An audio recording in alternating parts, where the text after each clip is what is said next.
पारଳାखेमुंडी BJD युव छात्र संगठन तरफ आंदोलन मुख्यमंत्री कुशपुतलिका दाह। राज्य में आईन श्रृंखला विपर्यस्त शासन भार एवं अपराग बीजेपी सरकार हाथ में जहां नहीं गजपति जिलार युव और छात्र बीजेडी विक्षोभ प्रदर्शन कर शांत और विकास दिगरे आगक बढ़ी ओडिशा। पूर्व सरकार समय नारी सुरक्षित रहा महिला माने सशक्तिकरण और जीविका निर्वाह क्षेत्र में यथेष्ट सफलता पाई।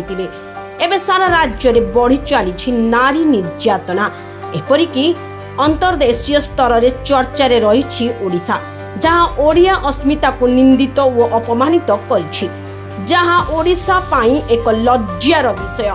गोपालपुर भली एक पर्यटन स्थल रे जड़े युवती पुरुष बंधु को गछरे बांधी देई तांको सामने युवती जन को गण दुष्कर्म करा जायतिला। निजे मुख्यमंत्री मोहन माझी जिले में मध्य नारी सुरक्षित नहांती।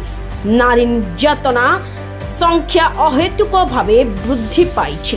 शह शह मामला रुजु होउछि किंतु कार्य शून्य। जिला सदर महकुमा पारଳାखेमुंडी कॉलेज छक स्थित विजु पट्टनायक प्रतिमूर्ति निकट में बीजेपी सरकार अपरागता को नहीं गर्जन करिछि बीजेडी दल। आगामी दिन में एभली स्थिति जारी रहिले राजरास्ता अवरोध करी आंदोलन को तीव्रतर करने को चेतावनी देइछन्ति विक्षोभकारी।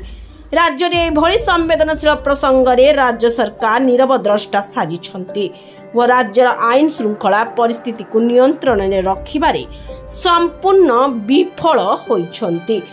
आईन श्रृंखला परिस्थिति विपर्यस्त होइथिबा बेले वो राज्यर 11टी जिला हईजा व डायरिया कलबल हेउथुबा बेले राज्य बीजेपी सरकार 1 वर्ष पूर्तिर उत्सव पालन करुछन्ति।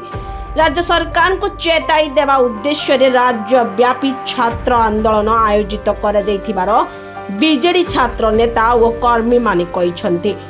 मुख्यमंत्री मोहन माझी कुशपुतलिका दाह करने सह सरकार को दुर्बलता नहीं बीजेडी नाराबाजी सहर परिक्रमा करिछन्ति शताधिक छात्र और युव बीजेडी कर्मी। एही कार्यक्रम रे पारଳାखेमुंडी जिला बीजेडी सभापति प्रदीप कुमार नायक, पारଳାखेमुंडी विधायक इंजीनियर रूपेश कुमार पाणिग्राही, पारଳାखेमुंडी पौराध्यक्ष निर्मला सेठी, जिला छात्र नेता विश्वजीत त्रिपाठी, जिला युव सभापति एस लिंगराजु, वरिष्ठ नेता लक्ष्मीकांत परिछांक समेत जिला बीजेडी नेतृवृंद बहु कर्मी नेता माने जोग देथिले।